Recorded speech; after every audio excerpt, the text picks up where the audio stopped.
Welcome to the most authoritative boxing channel here on YouTube. This is your boy Med. Today's episode, I shall be discussing the massive financial flop of the Tyson the Gypsy King Fury and Francis the Predator Ngannou bouts that happened during the RIYADH season in Saudi Arabia. It is reported that the fights did 67,000 pay-per-view buys in the United States.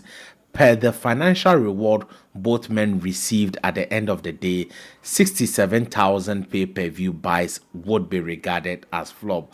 Though worldwide pay-per-view buys are not yet in, United States is the biggest market for combat sports. But stay with me as I give you the nitty-gritties of this particular financial flop. So, before I start, subscribe to the channel, press the bell icon besides the subscribe button, give this video a thumbs up, express your views in the comment section, and share this particular video with a friend or a family member. Now, to the details, let's take Tyson the Gypsy King Fury and Francis Ngannou, their place of origin. Both of them do not originate from the United States. So, Tyson the Gypsy King Fury is from England. Francis the Predator Ngannou is from Cameroon. Now, Francis Ngannou had not had a fight in almost 2 years since he fought Cyril Gane, whilst Tyson the Gypsy King Fury has also not fought in the United States since the Wilder 3 fight. So, though Tyson the Gypsy King Fury has put up good performances in the United States against Deontay the Bronze Bomber Wilder, and you expect him to be known in the United States, currently he hasn't performed there, and his name there would dwindle down a bit. So, while Francis Ngannou has also been an inactive fighter, so these two guys, their names have not been active on the likes of the Breakfast Club, the TMZ Sports, that would keep your name running on the minds of American combat sports lovers. No, these guys have been inactive in the United States. Hence, that would go ahead and affect the pay-per-view buys. The highest pay-per-view buy Tyson the Gypsy King Fury has done is 850,000.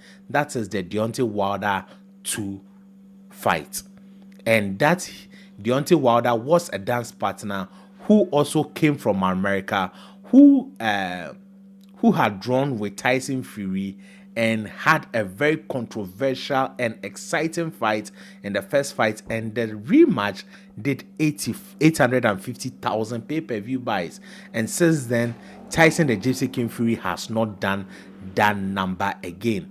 The third fight did less than 850,000. Then his last fight with Derek Chisoro did 300,000 pay-per-view buys. That is awful for Tyson the Gypsy King Fury. With Francis Ngannou, his recent pay-per-view was 300,000 buys against Cyril Gane, who is also not from the United States. He's from France, and that was in the UFC. Now, Francis Ngannou, as known, has been hyped and has got his name across the lips of everybody now.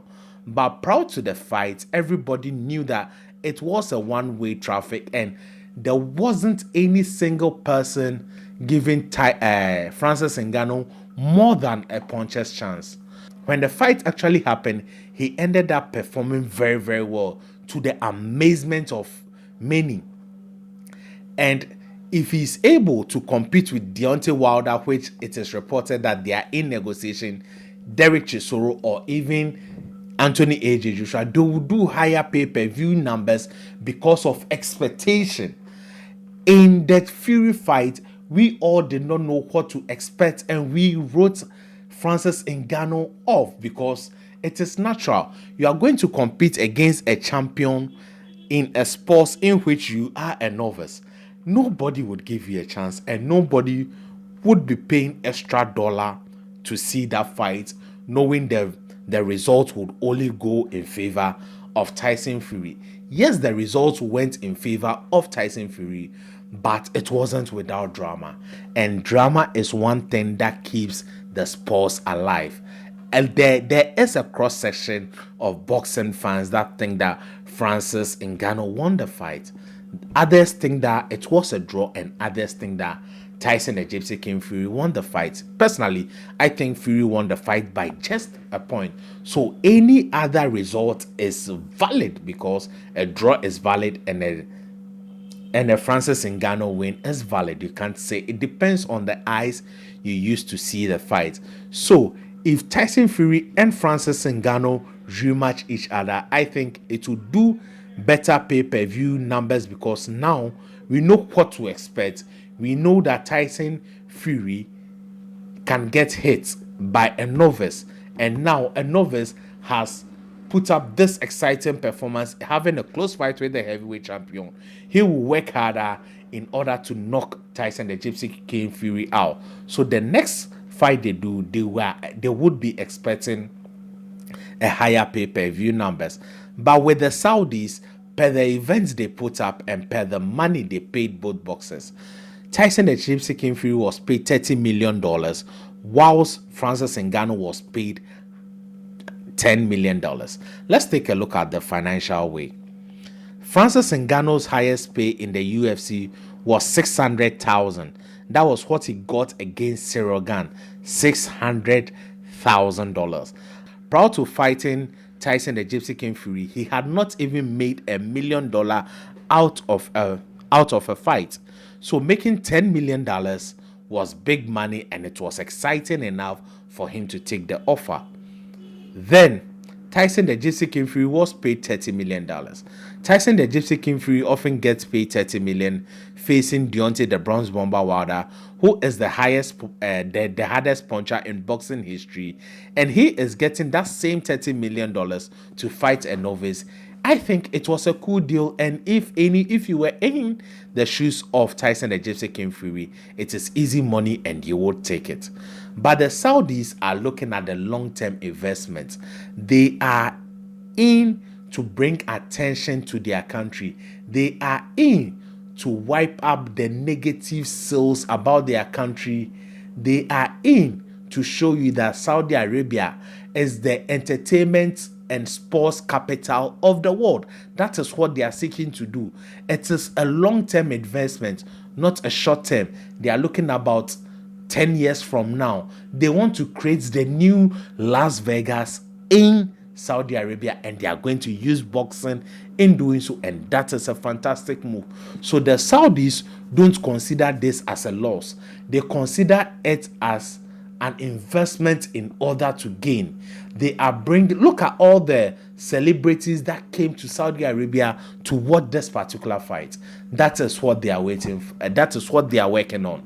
They are working on reconscientizing you that Saudi Arabia is a welcoming place. That is all they are doing.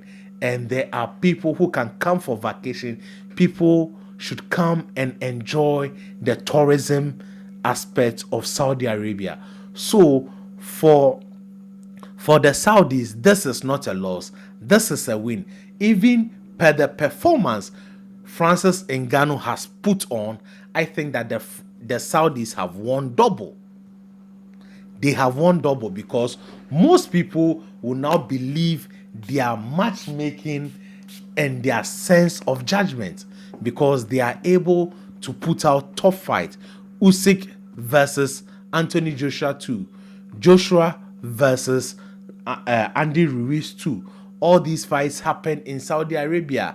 Those Dimitri Bivol and Atabetabev have called out the Sheikh that if he can organize an undisputed bout for them next year, it would be fantastic. So the Saudis are in for the long haul, and I think that financially it has done poorly based on the numbers both men were coming in, not being Americans, and their personal numbers in which they have done in their previous fights have not been absolutely encouraging. Yes, Floyd Mayweather versus Conor McGregor did over 1 million pay-per-view buys, because Conor McGregor is a salesman. Conor McGregor sells already as an individual, and Floyd sells already as an individual. So these are two giants that are coming together, and it was a massive sale. I think that if Francis Ngannou is able to beat Derek Chisoro, as has been reported that he would take over the 23rd December date instead of Fury versus Usyk. If Francis Ngannou beats Derek Chisoro and knocks him back out, then I think he and Tyson Fury, the rematch, would do great numbers. So let's see how this plays out. I am not shocked they did this poorly in the United States. I don't think that worldwide they will do greatly, but I think that the event was a success, and the event has started shaping up and defining what Saudis want to do. They want to make Saudi Arabia the sports and entertainment capital of the world. And with fights like this that are exciting, in which you can't predict the results, this is what they need to keep pushing the sports to the highest level. This is my take on it. If you agree with me, if you don't agree with me, express your views in the comment section. Let's get it on. Thank you. Remember, your greatness has no limit. If you have not subscribed, don't forget to subscribe. Thank you.